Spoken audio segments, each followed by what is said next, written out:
Hello, my name's Karina.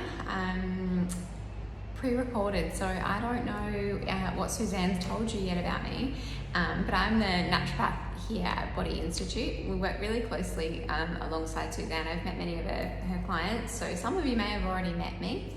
And Suzanne's just asked me to have a quick chat to you all about hormones and weight loss and how they can interact and how essentially a hormonal imbalance can impair your weight loss efforts. And so I think when most of us think about hormones and weight loss, the first thing that springs to mind is the thyroid. And it is really common that we have a thyroid condition that impairs our weight loss or contributes to weight gain. And frustratingly, what happens for a lot of people is they'll go off to their GP, they get their TSH, so their thyroid stimulating hormone tested, comes back normal, GP says that's not your issue, catch you later. From our TSH, that stimulates the release of thyroid hormones T3 and T4. And so if we're not checking those thyroid hormones, we actually don't get the full picture. We get a very small snapshot, and if we catch the snapshot at the right time or the wrong time, depending on how you're looking at it, that can appear to be within normal limits. And so you'll be told that your thyroid is perfectly healthy. That's not the problem. Sometimes it still is actually the problem, and we need to look a little bit deeper. So the thyroid is just one of those hormones that can interact and play a bit of a role in or impair our weight loss efforts. We've also got other hormones that will do this or that will cause issues in this way. One of them is cortisol. So cortisol is our stress hormone. And cortisol tends to be the one that's responsible for belly fat, so the weight gain around the midsection. What will happen is if we're really stressed for really long periods of time, cortisol tends to spike, and if it stays up and high for a long time, that's when we get that impairment. The other thing that happens when we're really stressed is that either we don't eat, or we eat all of the wrong foods, or a bit of both, or we stop feeling hungry, so we stop releasing all of those digestive enzymes. Something many of you have heard of is that fight or flight response. When we're in fight or flight, that's when we're releasing lots of cortisol. On the flip side of fight or flight, we've got what we call rest and digest. And so while it's normal to have periods of stress and be in that fight or flight for a little while, if it carries on for too long, then we're not having any chance to do that rest and digest, and the food's not getting broken down, we're not utilizing it very well, the body just kind of goes, I'll just store it for later. And that's what happens, it gets stored as fat for later. If we never get into rest and digest, we never get into a phase where we're pulling back from those stores, utilizing that for energy and maintaining a healthy weight. So that's another one that can certainly contribute. Estrogen would be responsible for a lot of weight gain too, and this can tend to be responsible. Often we would think of estrogen weight as being weight either around the bum or the thighs. It can be, the really curvy kind of voluptuous, beautiful bodies. Sometimes we don't always want all of the curves that we get gifted, and sometimes estrogen is responsible for some of those extra curves. So high estrogen would also present for a lot of people as heavy periods or painful periods, breast tenderness. It can even be responsible for things like acne and breakouts around your cycle. So there's some of the hormones that can be responsible for either weight gain or difficulty losing weight. So what can we do about it? We can test for these hormones. The easiest test that we do, or the broadest test that we do in terms of hormones, it's called a Dutch test. So it's a dried urine total hormone something, the Dutch test. Basically, it's a dried urine hormone test is what we're getting at here. So it tests for estrogen, progesterone, testosterone, cortisol. And the really important thing about this particular test for cortisol, again, I guess going back to some of you have probably been through testing with the GP looking for answers. And so cortisol, we know it should get us up in the morning, it spikes around mid-morning, makes us feel really good during the day, and then tapers off into the evening. That makes us feel tired and ready for sleep. If we kind of look at the ranges for cortisol, it's really varied, because from the lowest point of the day, either first thing in the morning or before we're awake in the morning, to last thing at night when we're ready for bed, is a very low range. And at the height of the day, the most stressful part of your day can be quite high.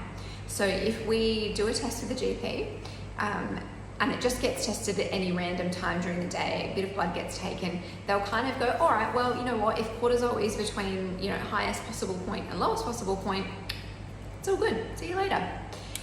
But what we know is that for some people who are either very stressed or busy, mums can be a big one for this, kids in school in particular. Cortisol doesn't necessarily spike in the morning and taper off at night. What can happen is you feel really flat all day long, and then it gets to about 4 or 5 o'clock, go time for mums with school kids. It spikes late in the afternoon, and then you're wide awake all night, you struggle to sleep, cortisol never really gets a chance to come down and relax, and then the next day goes again. So you're exhausted all morning, you have coffee and sugar to try and pick you back up, and then it gets to 5 o'clock, go time, you're full of beans, 10 o'clock, you can't get to sleep. So we actually don't need to just see where cortisol is at any one point of the day. We need to watch it and make sure that it goes up and then comes back down. So when we do the urine test, it's a series of urine strips so that we can actually monitor the change and that variation throughout the day, and we can see where it's spiking and where it's dipping, and make sure that at each point of the day it's within the ranges that should come up and down. So that's cortisol on the Dutch test. The other thing that the Dutch test will do is look at estrogen. So estrogen will fluctuate throughout the cycle, and so we know, depending on whether you're still menstruating or not, we know where we need to test for estrogen. We also need to see what estrogen's doing comparatively to progesterone and testosterone. So just looking at estrogen alone isn't enough. You can be in what we would consider an estrogen dominant state, and so having, you know, heavy cycles, difficulty losing weight, carrying weight in particular areas, etc., and not actually have high estrogen. But on the flip side of that, it might be that estrogen's normal levels, but progesterone and testosterone, or one or the other, are quite low. So comparatively, you're estrogen dominant. Both of those are going to be a totally different treatment protocol than, so high estrogen on its own is going to be one treatment protocol, but low estrogen, normal estrogen, low progesterone, testosterone are going to be 2 more different treatment protocols. So we've essentially got 3 different ways that we need to work and treat symptomatically what's going to present the same, which is why testing can be so important to really get to the bottom of what's going on. So that's how we get to the bottom of what's going on if you're not losing weight and you're doing all the right things in terms of diet and exercise. The other thing that can be going on in terms of hormones is that we could be in a high androgenic state. And so this is, again, people that are really stressed for long periods of time. If it's not the cortisol, sometimes it's the progesterone, the testosterone, or your DHEAs. And so that's going to lead to things like, if you're still menstruating, long cycles or irregular cycles. It can be hormonal breakouts along the chin and the jawline, and it can be really difficult to lose weight in that sort of in that phase as well. The thing for people that are in that kind of a hormonal pattern is that intense exercise is actually going to be doing you more damage than good.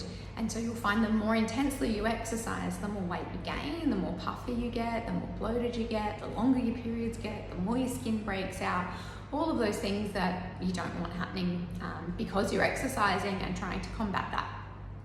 So again, doing a hormone test is going to give us a picture of, okay, what exercise is actually beneficial for your body type and for your hormonal picture, and how can we stimulate weight loss based on your body type and your genetics and your hormones. So that's where the Dutch test comes in really, really handy for a lot of people, and that's picks out a lot of hormone testing.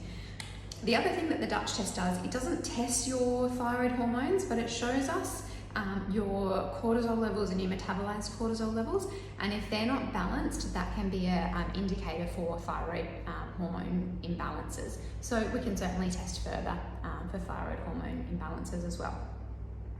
So that's how we can test, and that's how we can support some of those hormones. From there, in terms of treatments, it can be a range of either changing what you're eating, if there's specific foods that might be more beneficial for you. For example, if there's an issue with the thyroid, things like raw kale, raw broccoli, raw cabbage are out. And so it might be just those little tweaks of the foods that are, although very healthy, might not quite be right for you and for your body type. And again, like I said with the exercise, it might be about tweaking the type of exercise that you're doing so that it's more beneficial for your body type. So that's some of those hormones and how we help in terms of hormones and weight loss. The other thing that can hinder weight loss is your liver.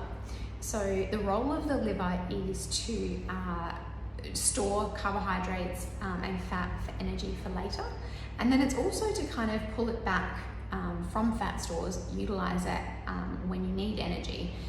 If the liver's sluggish, if it's busy working on other things like hormones or toxins, it sends a signal to the brain to say, hey, I don't have time to pull it from fat stores right now. Can you just get some more energy on board somewhere else? And so you'll crave sugar, you'll crave carbohydrates, you'll want to eat something to bring that energy on board. And so you're never actually breaking down the fat that's there and utilizing that for energy. So making sure that the liver is working really well. Liver also converts and clears a lot of those hormones too. So it's going to have a twofold effect, making sure that the liver's working really well in terms of losing weight and keeping it off. So how can we support the liver? There's lots of different ways that we can do that. We can utilize different herbs that we know work on supporting the liver. Again, it might be little tweaks with your diet to make sure that we're taking pressure off of the liver. If you're drinking alcohol, that's got to stop. That will certainly put more pressure onto the liver. Sometimes it can be that your diet's great and all of those things are doing really well, but there's environmental factors that are impacting the liver. So things like new furniture, new cars, they'll off-gas, that will put a lot of pressure on the liver. And often that off-gassing is what we call estrogenic. So it will mimic estrogen in the body, can then throw those estrogen hormones off as well. Can be other things. Hairdressers tend to be around a lot of environmental toxins too. So those, toxins in terms of things like your hair dyes and nail polishes and the things that they use for your synthetic nails. Other environmental toxins like perfumes, air fresheners in the house, certain things that are used in candles. All of those things can put more pressure on the liver and can contribute to a hormonal imbalance and therefore make it harder for you to lose weight or easier for you to gain weight. So yeah, how do we take pressure off of the liver? We support your diet, so lots of the things that you'll be doing with Suzanne, nice, clean, healthy diet, drinking lots and lots of water, reducing alcohol, and then looking at some of those external toxins as well, removing those wherever possible so that we keep that pressure on the liver as low as possible. What I will say is that weight loss is also really is really stressful to the liver. It puts a lot of pressure onto the liver because when we're losing weight or when we're in a calorie deficit, we've got to use the liver to pull that fat back from stores. Sometimes what happens or actually on top of that, we hold a lot of toxins in our fat stores, in our fat cells. So you've got this double whammy onto your liver. So what happens when we lose weight is that you can go for this really long period of time where you're dropping, everything's great, and then we plateau and we feel a bit rubbish. So that's when the liver's kind of just gone, look, I've had too much. So we need to support the liver, give that a bit of a boost so that we can get that weight loss back, those numbers coming down and that weight loss back on track. There are other things that we can do to support the liver, different herbs, certain nutrients that we know support liver detoxification, and we can work through lots of those things.